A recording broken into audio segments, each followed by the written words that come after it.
محترم بزرگ و عزیز دوستو، انبیاء اکرام علیہم السلام کی مقدس جماعت میں ایک اہم ہستی اور ایک اولو العزم پیغمبر حضرت ابراہیم علیہ السلام کی ذات گرامی ہے۔ مسلمان، یہودی، عیسائی، بلکہ اس سے آگے بڑھ کر دنیا کی بہت ساری قومیں آپ کی عظمت پر، آپ کی نبوت پر متفق ہیں۔ حضرت ابراہیم علیہ السلام نہ یہ کہ صرف خود نبی تھے، بلکہ آپ ابو الانبیاء تھے۔ آپ کی نسل میں اللہ تعالیٰ نے بے شمار انبیاء کرام علیہ السلام پیدا فرمائے۔ آپ کے بیٹے نبی، آپ کے پوتے نبی، پھر ان کے بیٹے نبی۔ تو اس طرح اللہ تبارک و تعالیٰ نے آپ کی نسل میں انبیاء کرام علیہ السلام کا سلسلہ جاری فرمایا۔ آپ کے بیٹوں میں حضرت اسماعیل علیہ السلام ہیں، آپ بھی نبی ہیں، اور آپ کی نسل میں امام الانبیاء حضرت محمد الرسول اللہ صلی اللہ تعالی علیہ وسلم دنیا میں تشریف لائے۔ اسی طرح آپ کے ایک فرزند حضرت اسحاق علیہ السلام ہیں۔ آپ کی نسل میں اللہ تعالیٰ نے بنی اسرائیل کے انبیاء کرام علیہ السلام کو پیدا فرمایا۔ تو حضرت اسحاق بھی نبی، اور آپ کے فرزند حضرت یعقوب علیہ السلام یہ بھی نبی، اور حضرت یعقوب علیہ السلام کے فرزند حضرت یوسف علیہ السلام یہ بھی نبی۔ تو اللہ تبارک و تعالیٰ نے حضرت ابراہیم علیہ السلام کی ذریت میں انبیاء کرام علیہ السلام کے سلسلے کو جاری فرمایا۔ تو اسی سلسلے میں ایک پیغمبر ہیں حضرت یعقوب علیہ السلام۔ اللہ تعالیٰ نے قرآن پاک میں ان کی وفات کے وقت کا تذکرہ فرمایا ہے کہ جب ان کی وفات کا وقت آیا، دنیا سے رخصت ہونے کا موقع آیا، تو اللہ تبارک و تعالیٰ نے اس کی منظر کشی فرمائی ہے، اس واقعے کو قرآن پاک میں ذکر فرمایا ہے۔ اللہ تعالیٰ فرماتے ہیں، اور میں نے بارہا آپ حضرات سے یہ عرض کیا ہے کہ قرآن پاک میں جتنے واقعات اللہ تعالیٰ نے بیان فرمائے ہیں، چاہے فرما برداروں کے ہوں، چاہے نافرمانوں کے ہوں، چاہے ماننے والوں کے ہوں، چاہے نہ ماننے والوں کے ہوں، چاہے انبیاء کرام علیہ السلام کے ہوں، چاہے پچھلی امتوں کے ہوں، ان سارے واقعات کو بیان کرنے کا مقصد صرف قصے کہانیاں سنانا نہیں ہے، یا پچھلے قوموں کی اپڈیٹس دینا نہیں ہے، بلکہ اللہ تعالیٰ نے جتنے واقعات بیان فرمائے ہیں وہ سارے واقعات اس لیے بیان فرمائے ہیں کہ ان میں ہمارے لیے عبرت کا سامان ہے، ہمارے لیے عبرت کے اسباق ہیں، اور ہمیں ان سے عبرت لینے کے لیے اللہ تعالیٰ نے ان واقعات کو بیان فرمایا ہے۔ تو حضرت یعقوب علیہ السلام کی وفات کا واقعہ بھی اللہ تعالیٰ نے بیان فرمایا۔ اللہ تعالیٰ فرماتے ہیں، ام کنتم شہداء اذ حضر یعقوب الموت اذ قال لبنیہ ما تعبدون من بعدی، کہ جب حضرت یعقوب علیہ السلام کی وفات کا وقت قریب آیا، جب ایسے آثار محسوس ہونے لگے کہ اب آپ دنیا سے رخصت ہونے والے ہیں، تو حضرت یعقوب علیہ السلام نے اپنی اولاد کو، اپنے بچوں کو جمع کیا، اور جمع کر کے حضرت یعقوب علیہ السلام نے اپنی اولاد سے سوال کیا کہ ما تعبدون من بعدی، کہ تم میرے بعد کس کی عبادت کرو گے، میرے بعد کس کی پرستش کرو گے، کس کو معبود سمجھو گے، کس کو خدا بناؤ گے، اور کس کو خدا مانو گے۔ تو سب نے کہا نعبد الہک و الہ آبائک، کہ ہم تمہارے خدا کی عبادت کریں گے اور تمہارے آبا و اجداد یعنی اللہ تبارک و تعالیٰ کی ہی عبادت کریں گے اور اسی کے فرما بردار بن کر زندگی گزاریں گے۔ بڑی حیرت ہوتی ہے اور تعجب ہوتا ہے کہ حضرت یعقوب علیہ السلام یہ نبوت کا گھرانہ ہے، انبیاء اکرام علیہ السلام کا سلسلہ اس میں چلا ہوا ہے۔ آپ کے والد بھی نبی ہیں، آپ کے دادا بھی نبی ہیں، اور پھر آپ کی اولاد میں بھی اللہ تعالیٰ نبیوں کے سلسلے کو جاری فرمانے والے ہیں۔ تو حضرت یعقوب علیہ السلام نے باوجود ان سب خصوصیات کے اپنی اولاد کے سلسلے میں آخری وقت میں فکر فرمائی تو ان کے دین کی فکر فرمائی، ان کی آخرت کی فکر فرمائی اور ان کے عقیدے کی فکر فرمائی کہ میری اولاد کا میرے بعد دین سے کیا تعلق رہے گا، میری اولاد کس دین پر باقی رہے گی۔ حالانکہ حضرت یعقوب علیہ السلام کو ظاہر سی بات ہے آپ خود نبی تھے، نبی کی تربیت یافتہ اولاد تھی، آپ نے تربیت فرمائی تھی، لیکن اس کے باوجود بھی دنیا سے جانے کا وقت ہے، آخری لمحات ہیں، تو اس وقت میں اطمینان کے لیے اپنی اولاد سے یہ سوال کر لیا کہ تم میرے بعد کس کی عبادت کرو گے، جبکہ آپ خود نبی ہیں، آپ کے باپ نبی ہیں، آپ کے دادا نبی ہیں۔ آپ کو اطمینان ہونا چاہیے تھا۔ دنیا میں اگر کسی کو اپنی اولاد پر اطمینان رکھنے کا اور اطمینان کے حاصل کرنے کا اختیار ہے اور اس کو موقع ہے تو انبیاء اکرام علیہ السلام ہی ہو سکتے تھے، کہ انبیاء اکرام علیہ السلام اللہ کی طرف سے موفق ہوتے ہیں اور آپ کی انبیاء کی تربیت تو مثالی ہوتی ہے، لیکن اس کے باوجود بھی اپنی اولاد کے سلسلے میں اپنی اولاد کے دین کی فکر اور اپنی اولاد کے عقیدے کی فکر اور اپنی اولاد کی آخرت کی فکر آخری وقت تک دامنگیر ہے۔ دنیا سے جانے کا وقت ہے،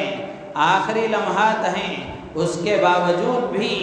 اپنی اولاد کے سلسلے میں فکر ہے تو ان کے دین کی ہے، فکر ہے تو ان کی آخرت کی ہے، فکر ہے تو ان کے عقیدے کی ہے۔ میرے عزیز و دوست بزرگوں، تعجب ہوتا ہے جب یہ آیت پڑھتے ہیں اور اس کا مطلب دیکھتے ہیں اور اس واقعے کو سنتے ہیں تو حضرت یعقوب علیہ السلام کے اس واقعے کو بیان فرما کر گویا اللہ تبارک و تعالیٰ نے قیامت تک آنے والے انسانوں کو اور اپنے ماننے والوں کو یہ پیغام دیا کہ ہر ماں باپ کو، ہر مسلمان ماں باپ کو اس بات پر غور و خوض کرنا چاہیے اور اس بات کی فکر کرنی چاہیے کہ ہماری اولاد کا دینی معیار کیا ہے، ہماری اولاد کی دینداری کا کیا حال ہے۔ آج ہم دیکھیں جیسے ایک تاجر چاہتا ہے کہ میری اولاد میرے جانے کے بعد اس کی کوشش یہ ہوتی ہے کہ وہ اعلیٰ سے اعلیٰ تجارت پر باقی رہے، ایک ملازم یہ چاہتا ہے کہ میرے بعد میری اولاد کسی اعلیٰ سرکاری عہدے پر فائز رہے، کوئی صنعت و حرفت والا، کوئی پیشے والا یہ چاہتا ہے کہ میری اولاد اس میں کمال پیدا کریں۔ لیکن میرے عزیز و دوست و بزرگوں، ایک مسلمان کی جو سوچ ہونی چاہیے، ایک مسلمان کی جو فکر اپنی اولاد کے سلسلے میں ہونی چاہیے وہ یہ کہ اپنی اولاد کی دینداری کے بارے میں وہ فکر کریں، سب سے پہلے اسے اولاد کے دین کی فکر رہے۔ اس لیے کہ امام غزالی رحمۃ اللہ علیہ نے لکھا ہے کہ اولاد جہاں اللہ کی نعمت ہے وہیں اللہ کی امانت ہے۔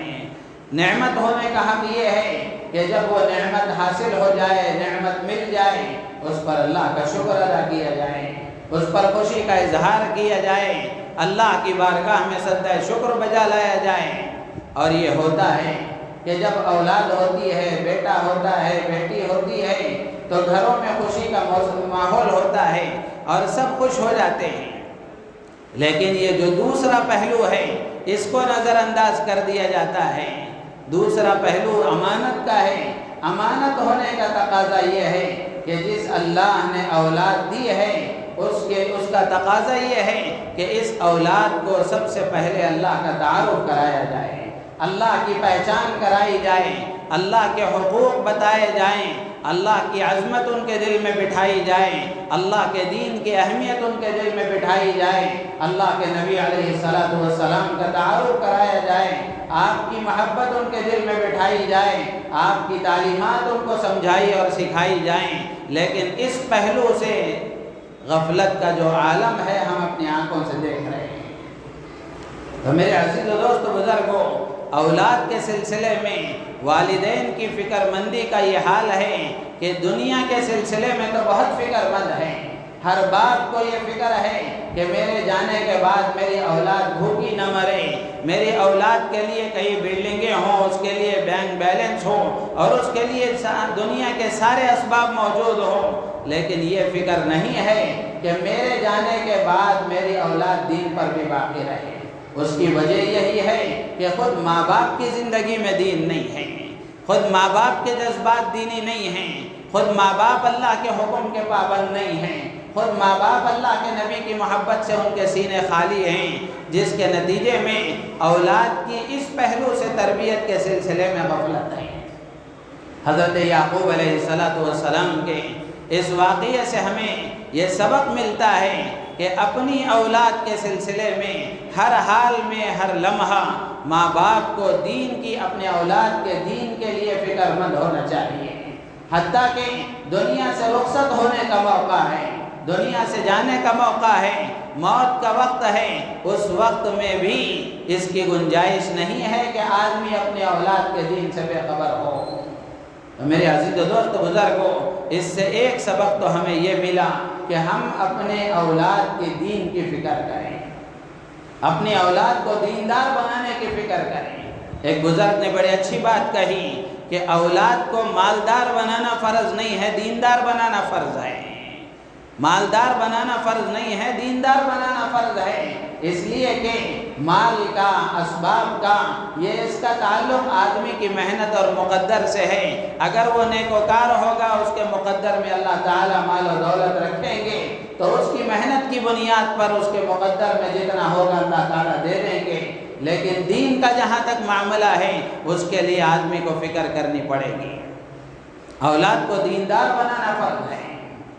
تو میرے عزیز و دوست بزرگوں، اس واقعے سے ہمیں یہ سبق ملتا ہے کہ ہم اپنی اولاد کی دین کی فکر کریں۔ اور وہیں ایک دوسرا اشارہ اس واقعے سے یہ ملتا ہے، ایک دوسرا اہم پیغام یہ ملتا ہے کہ خاندان کتنا ہی دیندار کیوں نہ ہو، خاندان میں کتنے ہی دیندار کیوں نہ ہو، علماء کا گھرانہ ہے، حفاظ کا گھرانہ ہے، مبلغین کا گھرانہ ہے، دعات کا گھرانہ ہے، سب دیندار ہیں، سب دین کا شعور رکھنے والے ہیں، سب دین کی صحیح فہم اور صحیح سمجھ رکھنے والے ہیں، تب بھی خوش فہمی میں نہیں رہنا چاہیے، تب بھی بے فکر نہیں ہونا چاہیے، اور اس خوش فہمی میں نہیں رہنا چاہیے کہ ہمارا گھرانہ تو دیندار ہے، میں بھی دیندار ہوں، میرے ماں باپ بھی دیندار ہیں، ان کے ماں باپ بھی دیندار تھے، اور ہمارا خاندان پشت پشت سے دیندار چلا آ رہا ہے، تو لہذا ہماری اولاد تو دین پر ہی باقی رہے گی۔ اس خوش فہمی میں نہیں رہنا چاہیے۔ اگر یہ اطمینان کی گنجائش ہوتی تو حضرت یعقوب علیہ السلام اللہ کے پیغمبر ہیں، اللہ کے نبی ہیں، زندگی بھر انہوں نے تربیت فرمائی، لیکن آخری وقت میں بھی اس خوش فہمی میں نہیں رہے کہ میرے والد نبی ہیں، میرے دادا نبی ہیں، یہ نبیوں کا گھرانہ تھا اور میں خود نبی ہوں، میں نے تربیت کی ہے، تو لہذا مجھے اپنی اولاد کے سلسلے میں کسی فکر کی ضرورت نہیں ہے، بے فکر رہوں تو کوئی بات نہیں ہے۔ حضرت یعقوب علیہ السلام اس اطمینان میں نہیں رہے، خوش فہمی میں نہیں رہے، زندگی بھر فکر فرمائی، آخری لمحے میں بھی آپ کو فکر ہے تو اپنی اولاد کے دین کی فکر ہے۔ تو خاندان کتنا ہی دینداروں کا کیوں نہ ہو، کتنی ہی دینداری کیوں نہ ہو، لیکن خوش فہمی میں اور بے فکری کے ساتھ زندگی نہیں گزارنا چاہیے۔ اور اگر پہلے یہ بات ہوتی تو ہو سکتی تھی، امکان بھی تھا، لیکن جس ماحول سے میں اور آپ گزر رہے ہیں، جس دور میں اور آپ زندگی گزار رہے ہیں، کتنے دیندار گھرانے ایسے ہیں جن کی اولادوں نے ان کے دینداروں کے سر جھکا دی، اس لیے کہ تربیت انہوں نے نہیں کی، خوش فہمی میں رہے کہ ہم تو دیندار ہیں، ہم تو نمازی ہیں، ہم تو فلاں ہیں، ہم تو فلاں ہیں، لیکن اولاد پر ان کی نگرانی نہیں رہی، اولاد کی تربیت انہوں نے نہیں کی، اولاد کے سلسلے میں بے فکری انہوں نے برتی، نتیجہ یہ نکلا کہ وہ باوجود دیندار ہونے کے دنیا میں شرمسار ہو گئے۔ اس لیے کہ اولاد کو دیندار بنانا یہ فریضہ ہے ماں باپ کا، جیسے نماز فرض ہے، اور اگر صاحب نصاب ہوں تو زکوٰۃ کی ادائیگی فرض ہے، صاحب استطاعت ہوں تو حج فرض ہے، اسی طرح فرض ہے اپنی اولاد کو دیندار بنانا، اپنی اولاد کی نگرانی کرنا، ان کو جہنم کی آگ سے بچانا، ان کو جنت کا مستحق بنانا، ان کو اللہ کا فرمانبردار اور نبی کا وفادار بنانا، یہ ماں باپ کی ذمہ داری ہے۔ مذہبی تعلیم دینا اور مذہب ان کے دلوں میں رچ بس جائے، اسلام کی اہمیت ان کے دل میں پیدا ہو جائے، ان کے عقیدے مضبوط ہو جائیں، ان کے اعمال مضبوط ہو جائیں، وہ اعمال کے پابند ہو جائیں، ان کے عقیدے صحیح رہیں اور ان کے اخلاق پاکیزہ ہوں، اس کی فکر کرنا ماں باپ کی ذمہ داری ہے۔ قرآن پاک میں اللہ تعالیٰ نے ایمان والوں سے خطاب کر کے اسی بات کا حکم دیا، یا ایھا الذین آمنوا قوا انفسکم واہلیکم نارا، کہ اے ایمان والو اپنے آپ کو اور اپنے اہل و عیال کو جہنم کی آگ سے بچاؤ۔ جہنم کی آگ سے بچانے کا مطلب یہی ہے کہ ان کو دین کا علم دو، دین کی فہم ان کے اندر پیدا کرو، دین کی سمجھ ان کے اندر پیدا کرو۔ جب یہ آیت نازل ہوئی، حضرت عمر فاروق رضی اللہ تعالیٰ عنہ حضور اکرم صلی اللہ تعالیٰ علیہ وسلم کی خدمت میں حاضر ہوئے، حاضر ہو کر آپ نے عرض کیا کہ اے اللہ کے نبی، اپنے آپ کو جہنم کی آگ سے بچانے کا مطلب تو سمجھ میں آتا ہے، لیکن اپنے اہل و عیال کو جہنم کی آگ سے بچانے کا کیا مطلب ہے؟ اپنے آپ کو جہنم کی آگ سے بچانے کا مطلب یہ ہے کہ اپنے آپ کو اللہ کے حکم کا پابند بنائے، اوامر کا پابند رہے، اوامر کو ادا کرنے والا بنے، اور اللہ نے جن چیزوں کے کرنے کا حکم دیا ہے ان کا کرنے والا بنے، اور جن کاموں سے بچنے کا اللہ نے حکم دیا ہے ان سے آدمی بچنے کا اہتمام کرے۔ تو یہ اپنے آپ کو جہنم سے بچانے کا مطلب تو سمجھ میں آتا ہے، لیکن اپنے اہل کو اور اپنے اہل و عیال کو جہنم کی آگ سے بچانے کا کیا مطلب ہے؟ تو حضور اکرم صلی اللہ علیہ وسلم نے فرمایا کہ جن کاموں کے کرنے کا اللہ نے حکم دیا ہے، اپنی اولاد کو اس کی تعلیم دو، اپنی اولاد کو اس کی ترغیب دو، اپنی اولاد کو اس کا پابند بناؤ، اور جن کاموں سے اللہ نے بچنے کا حکم دیا ہے، جیسے تم خود بچنے کے بارے میں فکر مند ہو، اسی طریقے سے اپنی اولاد کو بھی ان سے بچاؤ، ان سے بچنے کی تعلیم دو، اور ان سے بچنے کی ترغیب دو، اور ان سے بچنے کا ان کو پابند کرو۔ یہ مطلب ہے اپنے آپ کو جہنم کی آگ سے بچانے کا، اور اپنے اہل عیال کو جہنم کی آگ سے بچانے کا۔ بعض بزرگوں نے فرمایا کہ سب سے زیادہ قیامت کے دن عذاب میں وہ شخص مبتلا ہوگا جس کے اہل و عیال، جس کے بیوی بچے، جس کے اہل و عیال دین سے جاہل اور غافل رہیں گے۔ میرے عزیز و دوست و بزرگوں، میں اور آپ خود اپنے آپ کا جائزہ لے کر دیکھیں، اپنی اولاد کا جائزہ لیں، اپنی بیوی کا جائزہ لیں، اپنے گھر میں رہنے والے افراد کا جائزہ لیں کہ میں گھر کا ذمہ دار ہوں تو میں نے اپنی اولاد کے دین کی کتنی فکر کی، اپنی بیوی کے دین کی کتنی فکر کی، اپنے ماں باپ کے دین کی کتنی فکر کی۔ کیا کبھی مجھے یہ خیال آیا کہ میری اولاد کو دیندار بنانا میرا فریضہ ہے، میری بیوی کو دیندار بنانا، اس کو دین کا علم سکھانا، اس کو دین کی سمجھ کرانا اور دین کا فہم پیدا کرنا یہ میرا فریضہ ہے؟ کیا مجھے کبھی یہ خیال آیا؟ ہر آدمی اپنے بارے میں غور کرے۔ آج دنیا کی فکر سب کو ہے، دنیا کی فکر سب پر لاحق ہے، اور سب دنیا کی فکر میں مگن ہیں۔ دین سے غفلت کا نتیجہ ہے کہ آج اللہ کی طرف سے ایک کے بعد ایک مسلسل آزمائشوں کا ہم شکار ہوتے جا رہے ہیں۔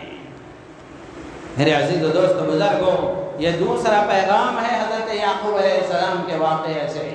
کہ خاندان کتنا ہی دیندار کیوں نہ ہو، لیکن بے فکری کی کوئی گنجائش نہیں ہے، خوش فہمی کی کوئی گنجائش نہیں ہے۔ آدمی کو ہمیشہ متفکر رہنا چاہیے۔ آج کے ماحول میں صبح ہوئی تو شام تک کا بھروسہ نہیں ہے، اس لیے کہ صحبتیں غلط ہیں، ماحول میں زہر گھولا گیا ہے، اور موبائل فون نے تو سارا ہی کام مکمل کر دیا ہے۔ تو میرے عزیز و دوست بزرگوں، اپنی فکر کرنا بھی ضروری ہے، اپنی اولاد کی فکر کرنا بھی ضروری ہے، اور اولاد کی تربیت کا جو مرحلہ ہے وہ بچپن ہی سے شروع کرنا چاہیے، اس لیے کہ آغاز صحیح ہوگا تو اٹھان بھی صحیح ہوگی، اڑان بھی صحیح ہوگی، انجام بھی صحیح ہوگا۔ اگر ابتدا ہی غلط ہے، بچپن میں لاڑ و پیار کے نتیجے میں، اور بہت زیادہ ایک ہی بیٹا ہے لہذا اس کی ہر فرمائش پوری کی جائے، چاہے وہ اللہ کے حکم کے خلاف ہو، چاہے وہ اللہ کے نبی کے طریقے کے خلاف ہو، لیکن ہے ایک بیٹا تو اس لیے اس کی فرمائش پوری کی جائے، نتیجہ یہی ہوتا ہے کہ وہ ایک بیٹا بڑھاپے میں خون کے آنسو رلاتا ہے، اس وقت میں سمجھ میں آتا ہے کہ اللہ کے حکم کی نافرمانی کا یہ نتیجہ ہے۔ تو اس لیے ضرورت ہے اس بات کی کہ اپنی اولاد کی تربیت کی فکر کی جائے، اپنی اولاد کی دینداری کی فکر کی جائے، بچپن ہی سے اس کا خیال رکھا جائے، بچپن ہی سے اس کا خیال رکھا جائے۔ اسی لیے اللہ کے نبی علیہ السلام نے فرمایا کہ جب بچہ بولنے لگے تو اسے سب سے پہلے اللہ کا نام سکھاؤ، لا الہ الا اللہ بولنا سکھاؤ۔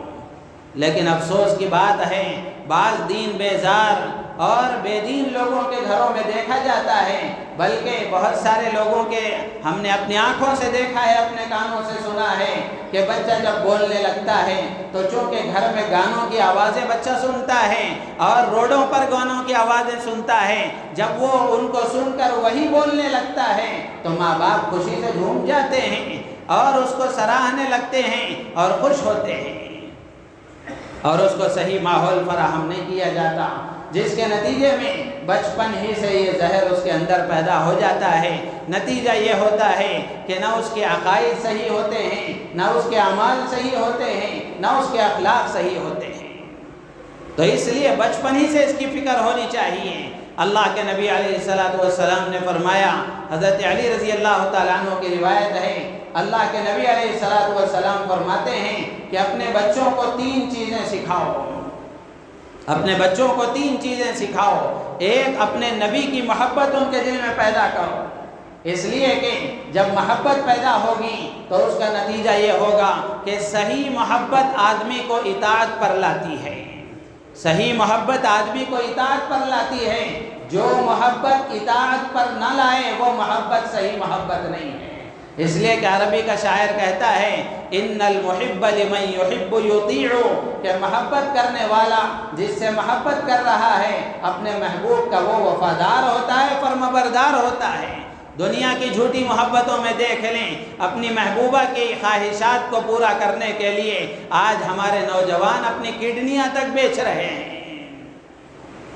اللہ سے محبت ہے، اللہ کے نبی سے محبت ہے، لیکن اللہ کے کسی حکم کا پاس و لحاظ نہیں ہے، اللہ کے نبی کی کسی سنت کا پاس و لحاظ نہیں ہے، پھر بھی دعوے دار ہیں کہ نبی سے محبت ہے، پھر بھی دعوے دار ہیں کہ اللہ سے محبت ہے۔ اللہ کے نبی علیہ السلام نے فرمایا، ترمذی شریف کی روایت ہے، من احب سنتی فقد احبنی ومن احبنی کان معی فی الجنہ، جس کو میرا طریقہ پسند ہے وہی مجھ سے محبت کرنے والا ہے، جس کو میرا طریقہ پسند نہیں ہے، میری سنتیں پسند نہیں ہیں، زبان سے وہ 1000 دعوے کرے محبت کے، لیکن وہ اللہ سے اور اللہ کے نبی سے محبت کرنے والا اللہ کی نگاہ میں اور اللہ کے نبی کی نگاہ میں شمار نہیں کیا جائے گا۔ اللہ کے نبی فرماتے ہیں، جس کو میری سنتوں سے محبت ہے، جس کو میرے طریقے اچھے لگتے ہیں، پسند آتے ہیں اور وہ اس کو پورا کرتا ہے تو وہ حقیقی معنوں میں مجھ سے محبت کرنے والا ہے، اور جو میرے طریقوں سے محبت کر کے وہ حقیقی معنوں میں مجھ سے محبت کرنے والا ہوا تو جو ایسا محبت کرنے والا ہے وہ جنت میں میرے ساتھ ہوگا، وہ جنت میں میرے ساتھ ہوگا۔ ایک بزرگ نے بڑی اچھی بات کہی کہ اللہ کے نبی علیہ السلام کی جتنی سنتیں ہیں کھانے کی جو سنتیں، پینے کی جو سنتیں، اٹھنے بیٹھنے کی جو سنتیں، سونے جاگنے کی جو سنتیں، مسجد میں داخل ہونے، باہر نکلنے کی، بیت الخلاء میں داخل ہونے اور باہر نکلنے کی، ہر شعبہ زندگی کی سنتیں ہیں، لیکن ہم نے اتنا ہی محدود کر لیا ہے کہ کھانے پینے سونے جاگنے کی سنتیں اتنی ہی ہیں، کاروبار کی بھی سنتیں ہیں، معاشرتی زندگی کی بھی سنتیں ہیں، معاملات کی بھی سنتیں ہیں۔ تو اللہ کے نبی علیہ السلام کے جتنے طریقے ہیں، اللہ کے نبی علیہ السلام کی جتنی سنتیں ہیں، اس بزرگ نے بڑی اچھی بات کہی، فرماتے ہیں کہ یہ طریقے وہ ہیں جو اللہ کو پسند آئے ہیں، یہ وہ طریقے ہیں جو اللہ کو پسند آئے ہیں۔ اب جو آدمی اس طریقے پر اپنے آپ کو ڈھال لے گا وہ بھی اللہ کو پسند آئے گا، وہ بھی اللہ کا محبوب بنے گا۔ تو اس لیے میرے عزیز و دوست بزرگوں، اللہ کے نبی علیہ السلام نے خود فرمایا کہ اپنے بچوں کو 3 چیزیں سکھاؤ۔ سب سے پہلے ان کے اندر اللہ کے نبی کی محبت پیدا کرو۔ جب نبی کی محبت کیسے پیدا ہوگی؟ نبی کی محبت کی پیدا ہونے کا طریقہ یہ ہے کہ اللہ کے نبی کا تعارف کرایا جائے، نبی کی زندگی بتائی جائے، اللہ کے نبی نے ہمارے لیے کتنی قربانیاں دی ہیں اور اللہ کے نبی علیہ السلام کے طریقوں کے کتنے فائدے ہیں، دنیا میں اس کے کیا فائدے ہیں، آخرت میں اس پر کیا اجر و ثواب ملنے والا ہے۔ یہ چیزیں جب اپنے بچوں کو ہم سکھائیں گے، بتائیں گے، سمجھائیں گے تو اس کا نتیجہ یہ ہوگا کہ نبی کی محبت دل میں پیدا ہوگی۔ جب نبی کی محبت پیدا ہوگی تو نبی کی تعلیمات کے مطابق زندگی گزارنا آسان ہو جائے گا، پھر سنتیں اچھی لگیں گی، فیشن برا لگے گا، سنتیں اچھی لگیں گی، غیروں کے طریقے برے لگیں گے۔ اور اگر نبی کی محبت دل میں نہیں ہے، زبان سے دعویٰ کافی نہیں ہے، حقیقی محبت اگر دل میں ہے تو اس کو نبی کے سنتیں اچھی لگیں گی، نبی کے طریقے اچھے لگیں گے۔ اور اگر صحیح محبت دل میں نہیں ہے تو اس کو غیروں کے طریقے اچھے لگیں گے، نہ چہرہ نبی جیسا ہوگا، نہ لباس نبی جیسا ہوگا، نہ کھانے پینے کا طریقہ نبی جیسا ہوگا، اور نہ اٹھنے بیٹھنے کا طریقہ نبی جیسا ہوگا۔ اس کو نبی کا چہرہ اچھا نہیں لگے گا، نبی کا رہن سہن اچھا نہیں لگے گا، نبی کا لباس اس کو پسند نہیں آئے گا۔ دنیا کے یہ جو مشرق کے مغرب کے جو دل دادا ہیں، یورپی کلچر کے جو دل دادا ہیں، ان کا لباس اس کو اچھا لگے گا، ان کا کلچر اس کو اچھا لگے گا، ان کے کھانے پینے کے طریقے اچھے لگیں گے، اٹھنے بیٹھنے کے طریقے اچھے لگیں گے، وہ ان کو فالو کرنے کی کوشش کرے گا۔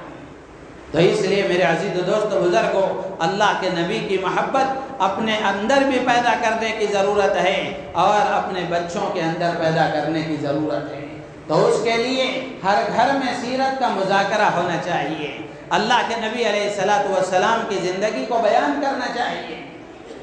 بے شمار کتابیں موجود ہیں، ہر زبان میں اللہ کے بندوں نے لکھی ہیں، علماء نے لکھی ہیں، تو ہمیں چاہیے کہ ہم ان کو لے کر اپنے گھروں میں اپنے بچوں کو بتائیں، سمجھائیں۔ بچپن ہی سے اپنے بچوں کے اندر اگر یہ چیزیں پیدا کریں گے تو نبی کی محبت پیدا ہوگی۔ دوسری چیز اللہ کے نبی علیہ السلام نے فرمائی کہ اللہ کے نبی علیہ السلام کے جو اہل بیت ہیں، اہل بیت کی محبت اپنے بچوں کے اندر پیدا کی جائے۔ اور تیسری چیز اللہ کے نبی نے فرمائی، قرآن کی تلاوت کا ذوق ان کے اندر پیدا کیا جائے، قرآن کی تلاوت کا ذوق ان کے اندر پیدا کیا جائے کہ وہ قرآن کی تلاوت کرنے والے بنیں، قرآن کو سمجھنے والے بنیں، قرآن کے پیغام کو اخذ کرنے والے بنیں اور قرآن کا پیغام اللہ کے بندوں تک پہنچانے والے بنیں۔ اس کی فکر کرنا ہر ماں باپ کی ذمہ داری ہے، ہر ماں باپ کی ذمہ داری ہے۔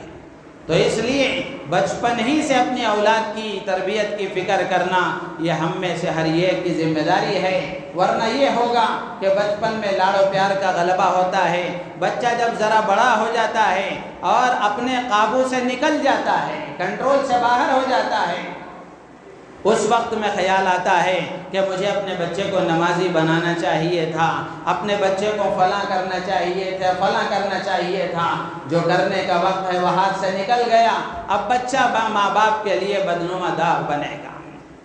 اللہ کے نبی علیہ السلام کی احادیث کی روشنی میں یہ بات اس سے پہلے بھی آپ حضرات کے سامنے عرض کی گئی کہ اولاد کی صحیح تربیت کریں گے تو اس کا دنیا میں فائدہ یہ ہوگا کہ ماں باپ کی نیک نامی کا یہ سبب بنے گی، اور آخرت میں اللہ تبارک و تعالی جو اجر و ثواب عطا فرمائیں گے، جو بلند مقامات اور بلند مراتب عطا فرمائیں گے، وہ تو ہیں ہی۔ اور اگر ہم نے اس فریضے میں کوتاہی کی، اس ذمہ داری کی ادائیگی میں کوتاہی کی، نتیجہ یہ ہوگا، دنیا میں اس کا نقصان یہ ہوگا کہ اولاد ہمارے لیے بدنامی کا سبب بنے گی، بدنامی کا سبب بنے گی، بے عزتی کا سبب بنے گی، اور آخرت میں اس کا جو وبال ہوگا وہ ہوگا۔ تو اس لیے اپنی اولاد کی تربیت کی فکر کرنا یہ ہم میں سے ہر ایک کی ذمہ داری ہے۔ یہ موضوع اس لیے عرض کیا گیا، آپ سب حضرات جانتے ہیں کہ گرمی کی چھٹیاں چل رہی ہیں، اسکولوں کی تعطیلات ہیں، تو عموماً ہوتا یہ ہے کہ اپنے گھروں میں بچے بیکار رہتے ہیں، ان کا وقت یوں ہی ضائع ہو جاتا ہے۔ 50 دن 60 دن جیسے جیسے وہ الگ الگ اسکولوں کے اعتبار سے چھٹیاں ہوتی ہیں، تو ان چھٹیوں میں اپنی اولاد کی تربیت کی فکر کریں، ان چھٹیوں کو کارآمد بنانے کی کوشش کریں، ان چھٹیوں کو کارآمد بنانے کی کوشش کریں۔ ان میں کیا کرنا چاہیے؟ گزشتہ سال بھی آپ حضرات کے سامنے اس موقع پر میں نے عرض کیا تھا کہ اس میں سب سے پہلا کام تو یہ ہونا چاہیے کہ ان کے جتنی چھٹیاں ہیں، ان چھٹیوں میں جو جو کام ہمیں کرنا ہے اس کی ترتیب دینا چاہیے، اس کی ترتیب دینا چاہیے۔ اپنے رشتہ داروں کے ہاں جانا چاہیے، ان سے ملاقات کرنا چاہیے، اپنے بچوں کو تعارف کرانا چاہیے کہ یہ ہمارے فلاں رشتہ دار ہیں یا آپ کے فلاں رشتہ دار ہیں۔ ہوتا یہ ہے کہ کاروبار کی مصروفیتوں کی وجہ سے یا اپنی دیگر مشغولیات کی وجہ سے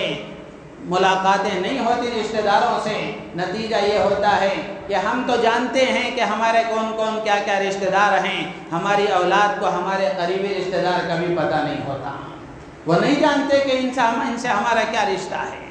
تو اس لیے ان چھٹیوں کے اوقات میں اپنے رشتہ داروں سے ملاقاتیں بھی کی جائیں، اور اسی طریقے سے ان چھٹیوں کے اوقات کو کارآمد بنانے کے لیے کوئی نہ کوئی ہنر سیکھنے کی کوشش کریں، یا آپ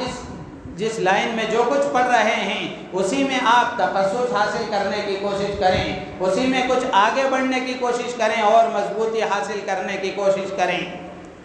اور اسی کے ساتھ ساتھ روزانہ کچھ وقت دینی تعلیم کے لیے بھی فارغ کریں۔ سال بھر ایسا ہوتا ہے کہ کالج کی مصروفیات ہوتی ہیں، اسکول کی مصروفیات ہوتی ہیں، بہت سارے ماں باپ یہ عذر کرتے ہیں کہ بچوں کے لیے اسکول کا وقت ہے، ٹیوشن کا وقت ہے، تو لہذا مکتب کے لیے وقت فارغ کرنے کا موقع نہیں ہے، ان کے لیے وقت نہیں ہے، جبکہ ہونا تو یہ چاہیے تھا کہ سب چیزوں کے لیے وقت آپ نے دیا ہے، تو روزانہ کچھ وقت دین کی تعلیم حاصل کرنے کے لیے بھی ہونا چاہیے، دین کی تعلیم حاصل کرنے کے لیے بھی ہونا چاہیے۔ سال بھر اگر وقت نہیں ملا تو کم سے کم سمر کورسز چلتے ہیں، تو گرمی کی ان چھٹیوں میں جہاں 2-3 گھنٹے 4 گھنٹے کے لیے جہاں نظام بنایا جائے، ماشاءاللہ حلقے میں بہت ساری جگہوں پر یہ نظام شروع کیا گیا ہے، تو اپنے بچوں کو 2-3 گھنٹوں کے لیے وہاں بھیجیں تاکہ ان کی دینی تربیت ہو، ان کے عقائد صحیح ہوں، ان کے اعمال صحیح ہوں، ان کے اخلاق صحیح ہوں۔ جن اسکولوں میں یہ پڑھتے ہیں، جن کالجز میں یہ پڑھتے ہیں، وہاں نہ ان کو اخلاق سکھائے جاتے ہیں، نہ عقائد سکھائے جاتے ہیں، بلکہ اس کا معاملہ تو ایسا ہے کہ وہاں عقائد کی خرابی کا ماحول ہے، اخلاق کی خرابی کا ماحول ہے، اعمال کی خرابی کا ماحول ہے۔ تو ہمیں ان کو کوسنے کی کوئی ضرورت نہیں ہے، ان کو برا بھلا کہنے کی کوئی ضرورت نہیں ہے، وہ جو کریں وہ کریں، اپنی جگہ کریں، لیکن اپنے آپ کی فکر تو ہمیں کرنا ضروری ہے۔ ہم اپنی فکر کریں، اپنی اولاد کی فکر کریں، روزانہ جہاں اہتمام کے ساتھ ہم اپنے بچوں کو اسکول کالجز میں بھیجتے ہیں، اسی طریقے سے روزانہ اہتمام کے ساتھ دینی تعلیم کے لیے بھی ان کو بھیجنے کی کوشش کریں، اس لیے کہ یہ مکاتب اور یہ دینی تعلیم کے جو حلقے ہیں، یہاں اگر بچہ آئے گا تو وہاں جو دن بھر میں اس کے اندر وائرس بھرا گیا، یہ مکاتب اور یہ دینی تعلیم کے حلقے اس کے لیے اینٹی وائرس کا کام دیں گے۔ وہاں جو اس کے عقائد کو بگاڑا گیا، یہاں اس کے عقائد کی اصلاح ہوگی۔ اگر یہ کام نہیں کیا گیا تو جو ایجوکیشن پالیسی اس وقت میں نافذ ہوئی ہے، جس کے برے اثرات چند ہی دنوں میں نظر آئیں گے، اگر ہم نے اپنی اولاد کی دینی تعلیم کی فکر نہیں کی تو نتیجہ یہ ہوگا، نام تو اس کا عبداللہ ہوگا، نام تو اس کا عبد الرحمن ہوگا، لیکن دل و دماغ عبداللہ عبد الرحمن کا نہیں ہوگا۔ ان کے اندر اسلام کے سلسلے میں شکوک و شبہات ہوں گے، وہ دین بیزار ہوگا، بے دین ہوگا، اس کے اندر دین کے لیے کوئی جذبات نہیں ہوں گے، دین سے کوئی محبت نہیں ہوگی، نہ اس کو اللہ کا خیال آئے گا نہ اللہ کے رسول کا خیال آئے گا۔ تو اس لیے میرے عزیز و دوست بزرگوں، اس وقت جو گرمی کی چھٹیاں ہیں، ان چھٹیوں میں اپنی اولاد کی تربیت کی فکر کریں، اپنی اولاد پر نظر رکھیں، ان کو مصروف اور مشغول رکھنے کی کوشش کریں، روزانہ 24 گھنٹے کے اوقات کا نظام بنائیں کہ کس وقت میں ان بچوں کو کیا کرنا ہے، کھیلنے کے لیے بھی ان کو وقت دیں، دوست و احباب سے ملنے کے لیے بھی ان کو وقت دیں، اسی کے ساتھ ساتھ پڑھنے کے لیے اور آگے بڑھنے کے لیے اور صحیح اعمال، صحیح عقائد اور صحیح اخلاق کو سیکھنے کے لیے بھی کوئی نظام اور ترتیب بنانا چاہیے۔ اللہ تعالی ہم سب کو ان باتوں پر عمل کی توفیق عطا فرمائے۔